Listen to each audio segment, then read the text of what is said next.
licensed mental health counselor. And yeah, welcome to the live stream where we're going to be talking about 50-50 in relationships and why it doesn't work.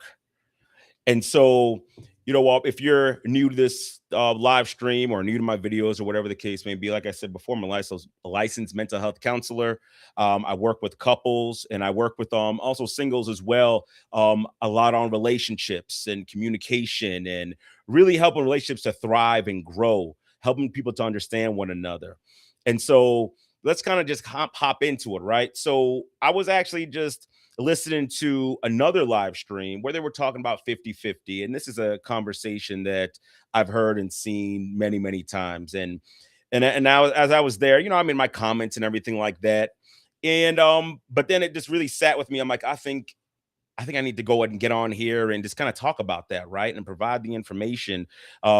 And granted, yeah, it was a nice panel and everything like that. And they actually had some pretty good things to say, but I want to really break it down from my perspective and give this information to you to really help you thrive in your relationship. All right. So let's get into it, right? So what's wrong with 50-50, right? 50-50 sounds like it's a good thing, right? It sounds even, it sounds fair, right? I do my part, you do your part. We pay equally, we do equal work, everything's equal. So Keith, what's wrong with that? It sounds like the perfect scenario. It sounds like it's great, right? And so, you know but is it though? Does it work for some people? Yeah, to a degree. To a degree it does. But if you're only looking for your relationship to work to a degree, then yeah, sure, go ahead, hit 50-50. But if you truly want everything that a relationship can provide, the depth, the intimacy, the closeness, the love, the respect, the growth, the exponential growth, the connection, the if you really want that, 50-50 isn't going to work for you. It's just not. 50-50 will take you so far and no more, right? So like 50-50 can't get you that depth that you're looking for.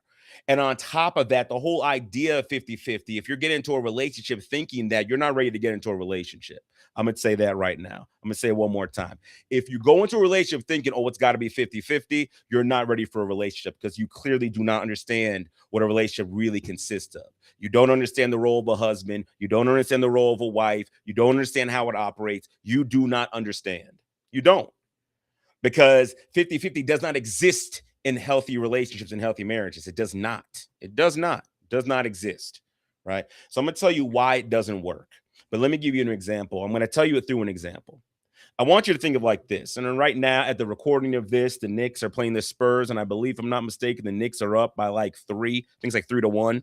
So I want you to think of it like this. Imagine if everybody on the Knicks said, well, there's 5 of us here, so let's just split it up evenly. I'm going to give 20%. You give 20%. And you give your 20%. And then now we got 100. I can guarantee you right now, if you never played sports, it does not work. It does not work. There's even some study out there they were done, like the more people are to get together, the less effort we give. And then you see how that does not work. It doesn't work, right? Each one of those players is giving 100%. I played football, not professional, semi-pro in like high school and things like that. But what I know from playing team sports, right, is that you have to give 100%. In order to win, every single person has to give 100%. Every single person. I'm a Florida State University fan. I went to school there. It's my alma mater for my bachelor's and my doctorate degree. And it pains me to watch what they're going through right now for the last few years. And I tell my wife, I said, and no offense to any players that see this or anything like that, but I'm going to be honest. I'm watching the plays. I'm watching what everybody does, watching the coaches. No offense to you all either, but I know for sure y'all ain't giving 100%. I know for sure you're not giving 100%. I know for sure people are taking plays off. I know for sure we're not going all in with the coaching like we need to. I know for sure we're taking breaks in the weight room. I know for sure we're not doing extra stuff on the out. I know for sure, because I know for sure if they were doing that, if they were every single person was given 100%, then I know for sure we would be a top tier caliber team and we could not be touched. It's the exact same thing in a relationship. If you come in and say, I'm only giving 50, I'm going to give my 50, you give your 50, and that equals 100. No, in a relationship, it's supposed to be, scripturally speaking and functionally speaking, it's supposed to be two people becoming one. Two people giving 100% and they become one, and that unit is 100. That unit is not divided. It's not split. It's 100. There is no more him and her. It's us together. When I work with couples, I always tell them up front, right? I'm here to treat the couple. The couple is my client, not the individuals. The couple, because I want them to know out the gate that I'm not here to take sides. I'm here to correct and help you guys correct what's wrong so you guys can function as a unit. That's what I'm here to do. That's how it's supposed to be. That's how a healthy, loving, thriving relationship is supposed to be. It's not 50-50. It's 100%. Everybody giving their absolute best to make the relationship work. Right? That's why it's important. That's why it's got to be 100%. We're giving our absolute best. Here's something else, right, to also think about and take into consideration. Right? Do you even know the role that you're going to be stepping into?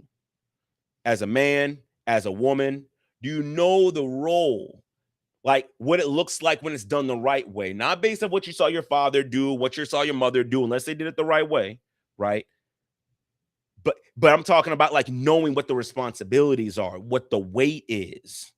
Men, do you know what the weight is when it comes into a relationship? Because I'm going to tell you right now, right? Our role as men, there's a lot of weight on your shoulder. A lot of weight on your shoulder. And I have to explain that in a whole nother live stream or podcast or something like that, and really go into detail on what that looks like, right? And why that is. But just know going in, because what you're saying is, just use this as an example, right? When you got it all together and okay, now I want to add somebody to my life, right? That means that I am going to find my wife and I am going to make sure she is secure in every way possible, as much as humanly possible. That's what I'm going to do. So I'm taking on that responsibility. And then when I have kids, now I'm making sure that I'm doing that for them as well. I'm making sure everyone's taken care of and providing for them. I'm leading them and I'm investing in myself to make sure that I can pour into them properly. So there's so much that goes into the role of a husband. I honestly think that if we as men knew what really it takes to make it work, because it's not just love or being a cool person or she's a cool person and we vibe. It's not that. It's not, oh, the sex is good. It's not that. It's not that. It's so much more. If you knew what it took to be a great husband, you would probably pump your brakes and slow your roll and be like, okay, hold on. I need to make sure I'm really good before I get into this. Some of y'all might be like, yeah, you know what? I actually don't want all that pressure on me, right? Okay, maybe I can't, have sex outside of marriage, or maybe I'm not going to have kids or whatnot. But honestly, that weight that comes with it, I think the scriptures even say that. When Jesus, this is in Matthew chapter 19, when Jesus was talking to the disciples, they were talking about divorce and things like that. And the disciples even said, it happened twice, two places. The disciples said, man, shoot, man, with all that, it's better that you don't marry. It's better just to be by yourself. This is what the scriptures say. So the scriptures say, not Keith. It's what the scriptures say. Go look Matthew 19. Right after Jesus talks about, divorce, and the only reason for divorce is, infidelity and all that. And, so the disciples are like, yeah, no, this is a hard, I'm good on that. Maybe there's a reason why only like one disciple had a wife, at least from what the scriptures say, Peter, I don't know. But then you also see Paul saying the same thing in 1 Corinthians. He's saying, I wish y'all were like me, single, so y'all can give yourself to the Lord and everything like that. But you know what? It's better to marry than to burn. So there's a warning that goes there. It's like, and not a warning like, oh, you better not go get married or get married is a bad thing. Not that, but it's just there's a lot of weight because the true template for a relationship, the true template for a marriage comes from God and the church, Jesus Christ and the church. And if you know what Jesus Christ went through for his bride, the church, you would really reconsider, because we as men, we are taking on that place, that role. We are like Jesus Christ in that, right? I mean, the Bible says, men, love your wife as Christ loves the church and gave himself for it. That's a lot of weight to that position. So they would give you pause. You would be like, whoa, hold on. Let me get myself together. Let me make sure I'm in a good headspace. Let me make sure I'm making a good decision, right? Before I even go out there and try to find a wife. Am I even ready for that level of responsibility to have people's lives and souls in my care? Not just lives and souls that I am now responsible for. When I stand before God, he's gonna be asking me and be like, hey, did you do what you were supposed to do for them as part of your responsibility? Right? Because remember, Jesus Christ said, hey, the Father put these people in my hand. I have not lost one. That was his responsibility, right? So your wife, your children, those are your responsibility. So it's a lot of weight. Women don't have that weight. They don't have that. They're not the leaders. They're not the ones that are running the relationship, right? Yes, they play their part, but men, it's really, really, really heavy. So knowing your role in that space is critical. Before you get into it, knowing it is critical, because then you could actually prepare for it. And that's the beautiful thing about it. And I hope I didn't scare anybody away, but the long story short, what I'm trying to tell you is we have the capacity to do it. We just got to slow ourselves down and really do the work to make sure we're in a good space, so that now I know I'm ready for marriage. Yes, I can take it. I can handle it. I want to go out there and find my wife and everything like that. And there's more that goes into it than that. But like I said, I'm going to save that for another live stream, another podcast, whatever. We're going to chop it up and send it out. All right. Now, women, do you know your role in a relationship before you get married? Or are you living on a dream and living on potential, and you created this image in your mind that's what you think it's going to be? Do you know what your role consists of? Now, granted, you're not going to be carrying as much weight as the guys. However, I can promise you this: there is a lot that goes along with being a wife. A lot. The whole submissive role, the whole submission thing, that's a whole thing. Might have to have a whole, live stream or a podcast or something about that as well, because that's a lot as well. It shouldn't scare you, though, because no one has a problem submitting to someone they respect, someone who's doing the right thing, someone who's got it all together, a leader who has vision, and they're capable, and they have a positive track record. The reason why the church can trust Christ is because Jesus Christ has a track record. He's been running things since the beginning of the beginning, right? So, women, so you having to submit to someone like that really isn't a problem, right? Because guess what? Even understanding that, when you're in a situation like that with the man and you have to submit to him, it doesn't mean you don't have a voice. It doesn't mean you don't have a say. As a matter of fact, any man who's wise is going to take what his wife is saying into consideration, because she's going to see things that he can't see. Now, I don't want to go too far off topic, but long story short, knowing the role you play before getting into a relationship will then allow you to operate in the relationship the right way, just like sports. Just like sports. I'll use football as an example. If you know your position and you know what your position entails, then guess what? You will be ready to play in the game. But if you don't know your position, you don't know what it entails, you don't know how to prepare for it, then you will not be playing. You will ride the bench. Why? Because it's serious out there. If I think there was a story about and it's from The Blind Side, and I know that whole thing, but just follow me. In that movie in the beginning was talking about the linebacker Lawrence Taylor from back in the 80s, and how and I don't know if this is true or not. If it's not true, whatever, just let me know, put a comment in, whatever the case may be. But it said that he came off of the I guess the left side, where the left tackle was, and then he came and ended a quarterback's career or something like that. Right. Now, I don't know who that left tackle was, and I'm not trying to throw that man under the bus or anything like that. What I'm saying is, maybe he didn't know his position as well as he should have. right? Maybe he didn't study enough film. Maybe he was tired and didn't say nothing. Whatever happened cost someone their health, possibly their paycheck, possibly their family, possibly their career. Again, I don't know if you're a football fanatic or whatever the case may be. You could, look that up and again, let me know. But the long story short, what I'm saying is, if you don't know your position, do not get in the game, because it's not just your life or your career that's at stake. And same thing in a relationship. If you don't know the position of a husband, if you don't know the position of a wife, then you don't need to be in the game, because we're talking about lives are on the line. And as someone who spent the first part of his career working with children and seeing the types of homes and families they were coming from and the dysfunction and how it shows up in the schools, and how they end up in the system and all these things go on.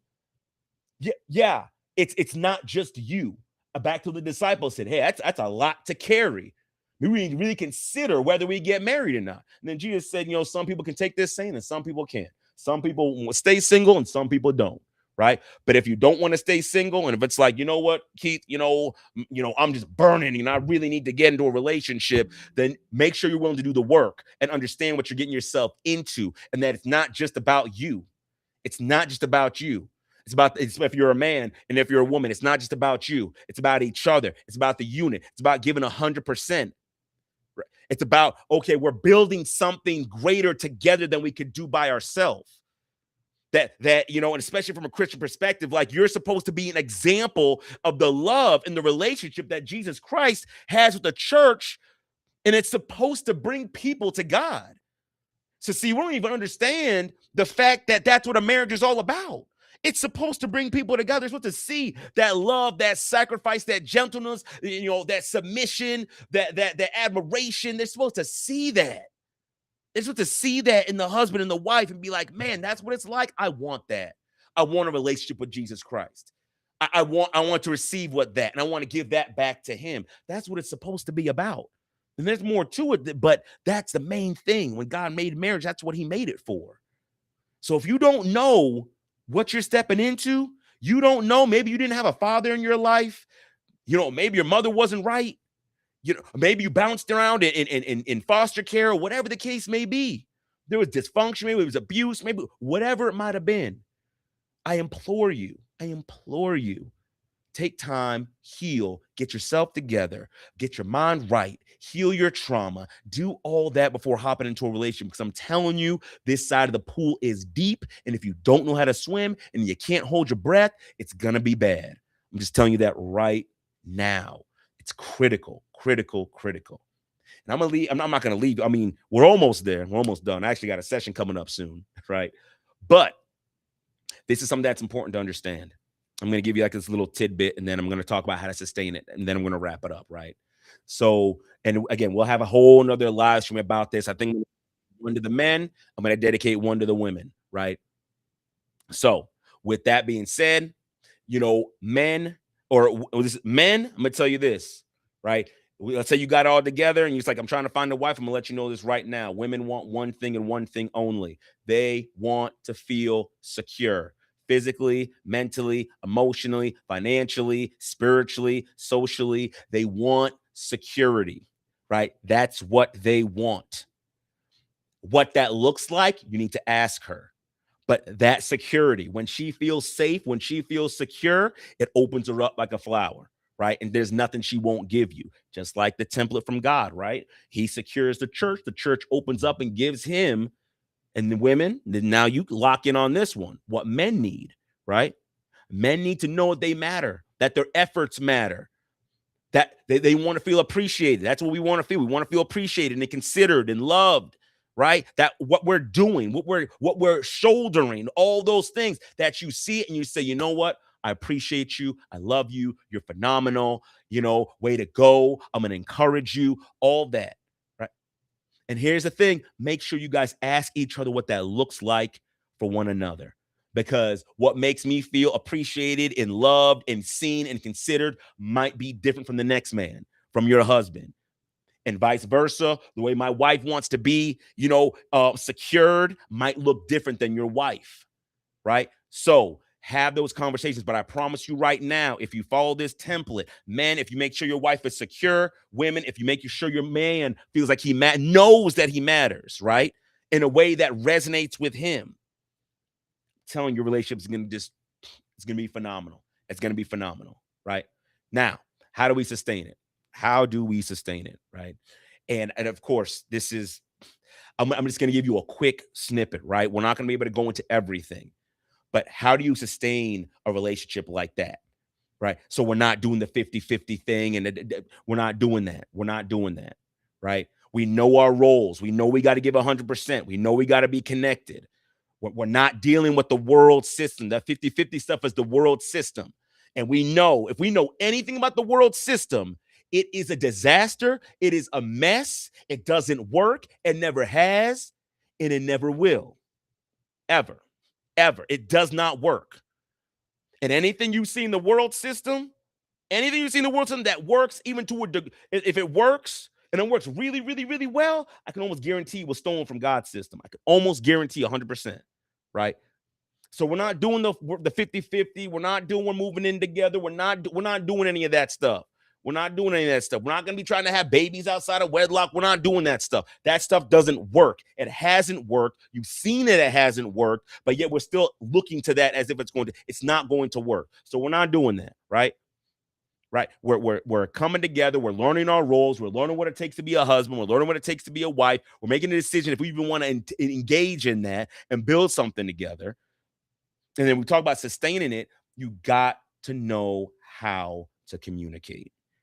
It is so important. You got to know how to communicate.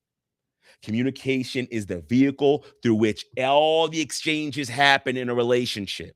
If you don't know how to communicate, if you don't know how to listen, if you don't know how to speak and share your thoughts and feelings without accusing or criticizing your significant other, it doesn't matter if you know the roles. Doesn't matter if you know the roles. Doesn't matter if you're a great guy. Doesn't matter if you're a great woman. None of that stuff matters. If you cannot communicate, none of that stuff translates. You guys are going to keep butting heads until the whole thing falls apart. So if you really want to know how to sustain it, you got to first know how to communicate. You got to know how to use I statements. You got to know how to listen to understand and not respond. You got to know how to you got to know how to not take things personal. You got to learn how to forgive and have compassion. You got to learn how to do all of that stuff. You got to learn how to do all of that stuff, right? Really, really, really important. And so I will say this, and this is a shameless plug, but if you really want to do that, right? You're like, yep, Keith, you know what? We're together. We know the roles, but that communication part, we don't got it. We're still working on that. Listen, you can head over to Amazon. I'll throw this up. I have a workbook, right? It's called the Yes Sir Couples Communication Workbook. This workbook, it runs you through exactly how to have conversations, how to deal with conflict, how to share what you're thinking and what you're feeling without any issues, without contempt, without defensiveness, without criticism, without any of those things, right? It teaches you how to listen to understand and not respond. It teaches you all of those things. It teaches you how to not take things personal. I got everything in here. It's the blueprint, everything you need. You can find it on Amazon. I'm gonna have it in my in the links, and I'll have the links somewhere where you can actually find it as well. But like I said, I don't have time to go into it. But if this is something that you really want to do, you really want to work on your communication, and you and your significant other are driven, or you're working towards marriage, or whatever the case may be, I strongly, strongly, strongly recommend you picking this up. It's a minor investment that can last a lifetime, because once you get this communication system in, forget about it, man. Like I said, communication is the vehicle through which all other things are translated in a relationship. All things. So intimacy. They talk about, money is the main reason people get divorced. No, it's not. Oh, well, it's lack of intimacy. No, it's not. Oh, it's kids. No, it's not. It's not. I'm telling you right now, as a couples therapist who works with couples and goes through this all the time, none of those are the problem. The problem is we don't know how to talk about any of those. We don't know how to do it. We don't know how to share our thoughts and feelings and emotions without, getting mad and yelling and screaming and cussing and or shutting down and walking away and stuff. We don't know how to do that. And because we don't know how to do that, we get pushed further and further and further away. There's less and less and less understanding, because that rug you're brushing everything under, you can only fit so much. Eventually you trip over it, and eventually you get hurt tripping over it. And the sad part is, very sad part is, there's a lot of you who are phenomenal for each other, but you just don't got the communication to translate it to one another, so you know how much you love one another. So your husband knows how much he means to you, how much you appreciate him. So your wife knows that she's secure, that you got her, you want her to be secure and things like that, right? So that's the critical part. So that's how you sustain it. That ultimately, I guess there's more to it and all that. But ultimately, if you got to know how to communicate, if you don't know how to communicate, it doesn't matter. All the stuff I said before, the 50-50, the 100%, the coming together, the knowing the roles, or working on your own trauma and issues and all that stuff before you come together, all that stuff's irrelevant, because you could be two people that got it all together. But if you don't know how to communicate, it doesn't work. It does not work. The beautiful thing about it is, as well, is these skills that I'm talking about, these communication skills, it's the couples communication, again, the Yes Sir Couples Communication Workbook, right? The beautiful thing about it is, once you master these skills, this is what I love about marriage and what I love about relationships. Because for one, marriage and relationships, that's the deepest, closest relationship we can have with anybody on the planet Earth. But here's the beautiful thing about it. Because once you start learning these skills in your relationship, they translate to every other area of your life. Your children, your parents, in-laws, work, coworkers, subordinates, you name it. The stranger in the street, the stranger in the grocery store, the cashier, the waiter, it everywhere. That's the beautiful thing about it. That is the beautiful thing about it. So strongly recommend, again, grab the workbook, fix your communication. If you're like, nah, Keith, I don't want to get the workbook, I got plenty of content online, you can tap into that as well. But this is going to show you and teach you specifically, step by step, how to communicate the right way, so both of you are heard, validated, and understood. So you, sir, are being able to show and give your wife the security, and you, ma'am, you are able to let your man knows that he matters, that his efforts matter, that he's appreciated and loved and considered, right? So that's it. So don't do no 50-50, right? We're not doing any of that. It's 100%. We're coming together. We're knowing our roles, and we're fulfilling those roles in the relationship. And as we fulfill those roles and do things that the other person can't do, then guess what? Now we actually have a complete and full, whole, healthy relationship. And that's what we're striving for, because we know that strong relationships, strong marriages build strong families, and strong families build strong communities, and strong communities build strong nations, right? So we got to do the work first, right? Got to do the work first. All right. That's all I got for you guys. Like I said, I got to hop into a session. I want y'all to have a great, awesome, and blessed day. And always remember, you are not alone. Y'all take care.